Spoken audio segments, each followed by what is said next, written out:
Just like, guys, I'm gonna be right back. I'm gonna see if I can get a charger for my Apple Pencil while the timer's running. Okay. I might be able to do it. I might be able to get through this.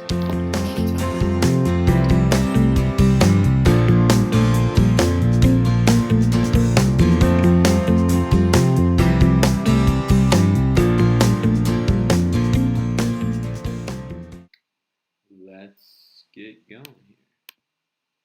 There we go. Okay, perfect. All right, guys. So one of the first things that for those that have seen this before, you know that I'm a huge believer in reading the passage. Read it thoroughly. Don't worry about the time, and make up the time on the questions. You'll see what I mean here. I've come to inquire if you'd work for me. That is, if my performance pleased you before.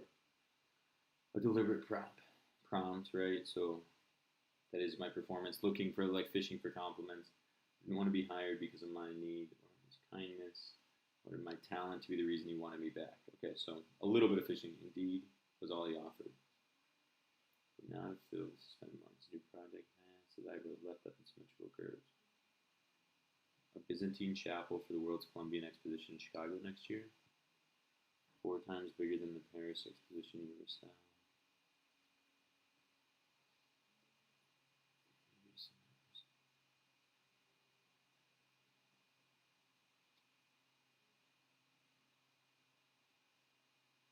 In 1893, Louis Tiffany, is that like Tiffany's, like the Tiffany chandelier?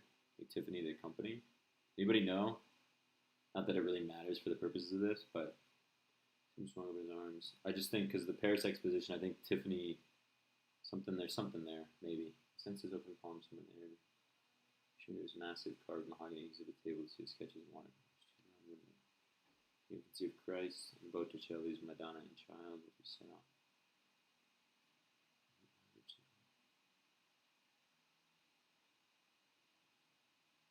Here's me as a former employer, an artist whose company later became famous for, yeah, there it is, stained glass lampshade.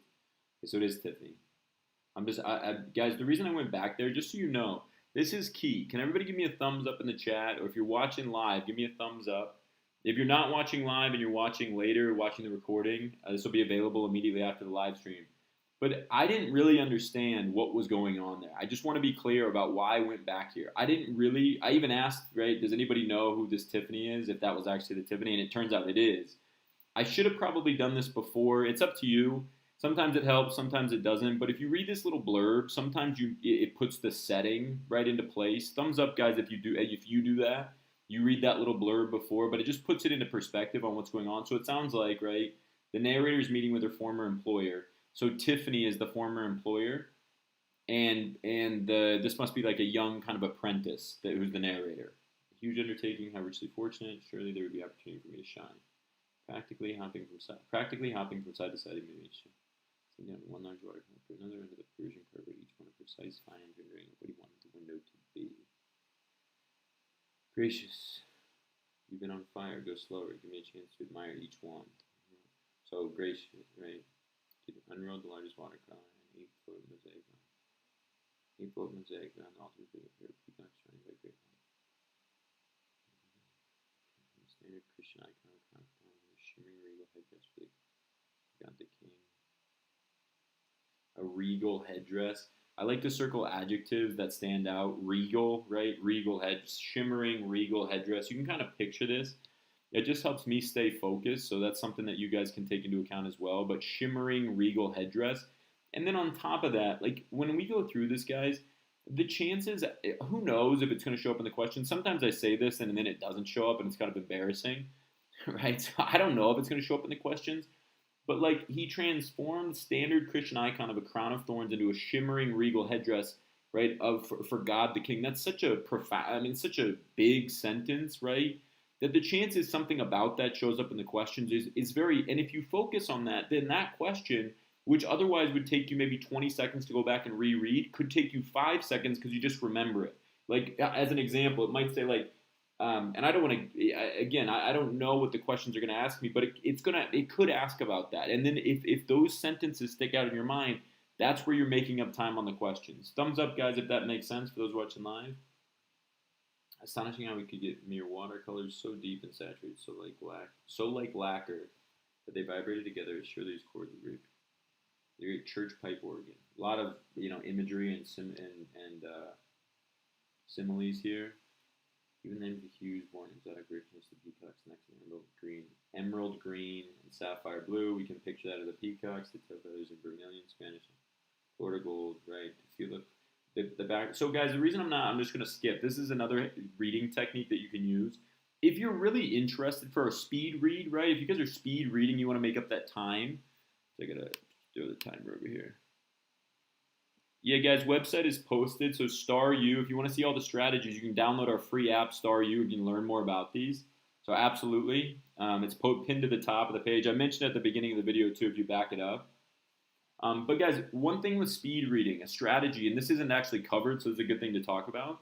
One thing that you can do with speed reading is if you know all of this stuff is going to continue to just be imagery, right? This is about timed reading, right? Timed reading. To feel the coolness of the blue glass. When you know all this stuff is talking about the peacock, if you're really into the imagery, then of course you can continue to read it. But in this case, because it's timed, we're probably not that into it. Thumbs up if that makes sense. So you can probably skip down, right, to somewhere like to chip the gigantic jewels maybe for the crown. But we can kind of disguise, right, that this is going to, or talk about that this is still talking about this beautiful image. We can always come back to that quickly if necessary, but probably don't need to read every single word of that line. Read everything but the glass before me and make it of it something resplendent. I could trust my wisdom for too much eagerness, serious eyes and good health. Okay, eagerness, right? This kind of apprentice or employee doesn't want to sound too impressed, but at the same time is very impressed. And it would be Christian, by the way, does that make sense on Star U? It's pinned to the top. I should have checked in there. Symbolized eternal life in Byzantine art. Their flesh was thought to be incorruptible. Flesh thought to be incorruptible. What a lucky find for you, that convenient tidbit of information. He chuckled, so I was on safe ground. Okay, so I think that they're just kind of messing around here. He tossed down more drawings, a marble mosaic altar surrounded by mosaic columns and baptismal font of opaque leaded glass and mosaic. The stone was the lid of the basin, an opaque leaded glass. He looked there with nothing short of love and showed me a sign of imagine it reduced in size and made a translucent glass instead once you drew out this food. With a lampshade. So, window saying, look under a peacock.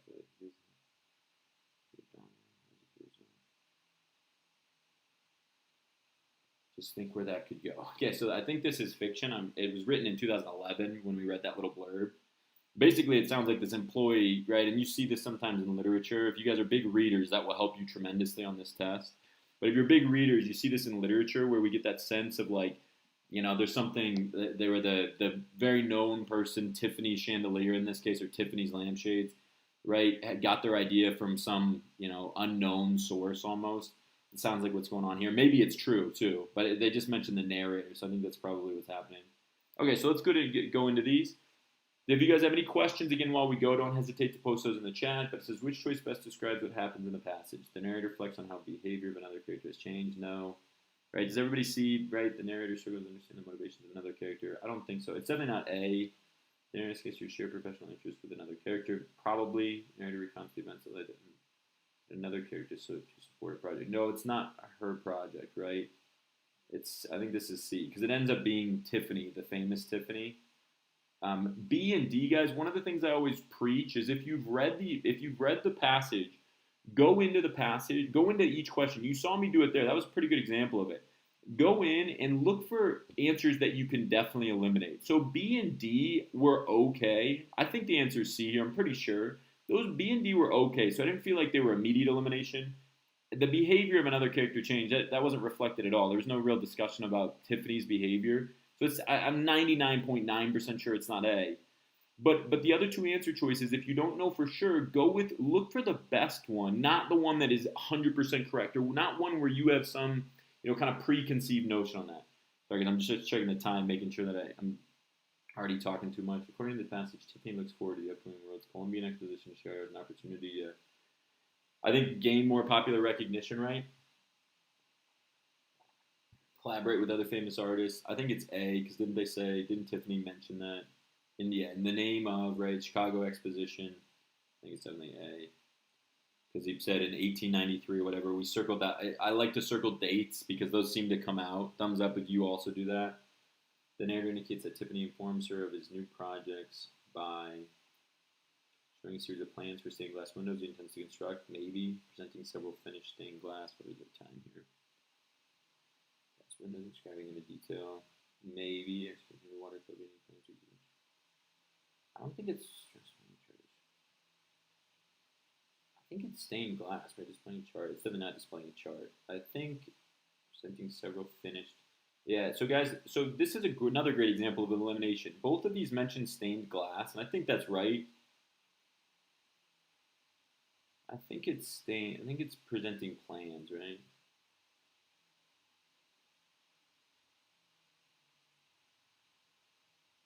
Could get mere watercolors so deep. Yeah, so I think it's plans. I think this one's A, but this is a harder question. So does everybody see that? Thumbs up, guys, if you see kind of why I'm choosing A there.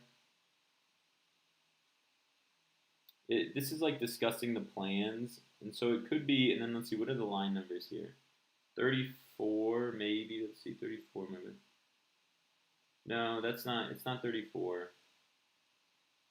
Lines 46 through 47. Well, maybe 47, 69 to 79.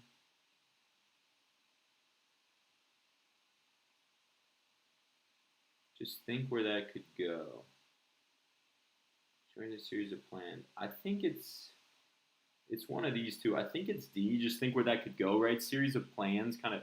One thing I will say, guys, is on these double questions, one really key helpful hint on these double questions, we've actually made a video specifically on these, is always try to answer this one without ever thinking about the line numbers. There are so many questions that look just like number 3 where you don't have a follow-up evidence-based question, right? We've already seen that. Look at number 2, right? That's number 2 is just like number 3. They're asking something specific about the passage, but it doesn't have a follow-up evidence-based question. Does that make sense? So there's no reason necessarily to go back on number 3 before we try to answer it first. 38, line true. Let's see, true. The thorns replaced by large jewels in true Tiffany style. So true Tiffany style, I think, is like in characteristic, right, or loyal. I think it's got to be one of these two. I'm going to say characteristic style. Does everybody see that? Anybody have any questions on that one? Again, don't be afraid to ask questions for those that are tuning in live. If you're not live, please make sure, we got to keep moving here. I'm getting behind time, but please make sure that you pause the video at any point and ask questions. Characteristic, true Tiffany style, right? It's characteristic of Tiffany. I don't think it's loyal. Although loyal makes kind of sense in that one, I don't think it makes sense in terms of like plugging it into that sentence. Context and there is reference to a pipe organ, mainly serves to create water from illustrated perception of the vividness of colors. Provide an example of an image that depicts. I think it's C.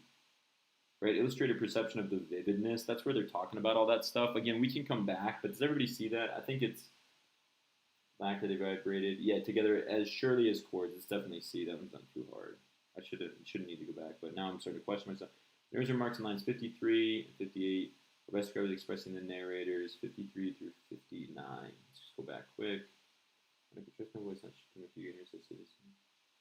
Okay, this is where the narrator, right? Do you see, guys? This is where the narrator and Tiffany are kind of going back and forth. Envious resentment? No, it's definitely very positive. Long-standing puzzlement? No. Good-natured is why I left out open admiration. I think it's B. Good-natured amusement.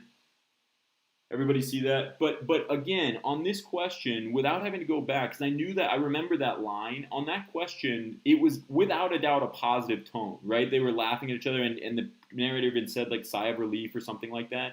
So even if you didn't know where that was or didn't want to go back, you could eliminate envious resentment and puzzlement because those are going to be negatively toned, right? Thumbs up, guys, if that makes sense. Anybody tuning in?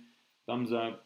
Context description lines 66 through 68 confused by overall characterization of Tiffany. 66 through 68. Look at it.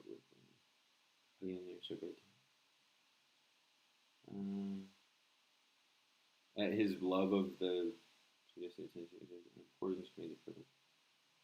Push the warranty expresses to him. Yeah, I think, right, guys, does everybody see this in terms of it's got to be emphasizing the intensity of his excitement? Let me keep going. It can most for the passage that nearest talents include an ability to devise imaginative names for the colors of glass. Probably not. Right? Enhance an existing idea, right? Improvising technical innovations for artworks, potentially, right? Does everybody see on number 9 the potential, right? The enhance an existing idea was remember I said this at the end. It's not devise imaginative, authoritative critiques. It's not authoritative, right? Wrong tone word, not authoritative. So once you see that word authoritative, if it's not in line with the tone, eliminate it. Creates detailed sketches on which larger artworks are based. Now it's definitely B, and I think this one, oddly enough, I think they've given us 2 at the end, right? This one was 69 through 72. Once you figure out how to secure the piece in a dome, that could be the method in the shape of a lampshade wrapped around windows. If this hit, I think it's definitely. I was struck by a tantalizing idea. Yeah, I definitely think it's D. It's at the end here. Right. So oddly enough, it doesn't happen. Again, that might be wrong, but that doesn't happen too often where they give evidence. I got to get going. Now, one thing I'll say, guys, is the reason I'm not totally overwhelmed or worried. I know because of practice, I know that passage number 1 always takes me the longest. It's the narrator passage, right? So it's always the narrative, the story, and it's always hard. You even saw me, I had to go back to the little mini description. That doesn't tend to happen as much in the other passages. I love U.S. history, so passage number 4, or sometimes it's number 2, but usually number 4 doesn't give me a lot of trouble. I don't stress over that one. And then the science ones, if you can stay focused while you read, are going to be so factual once you get to the questions that you should be in pretty good shape. Does that make sense?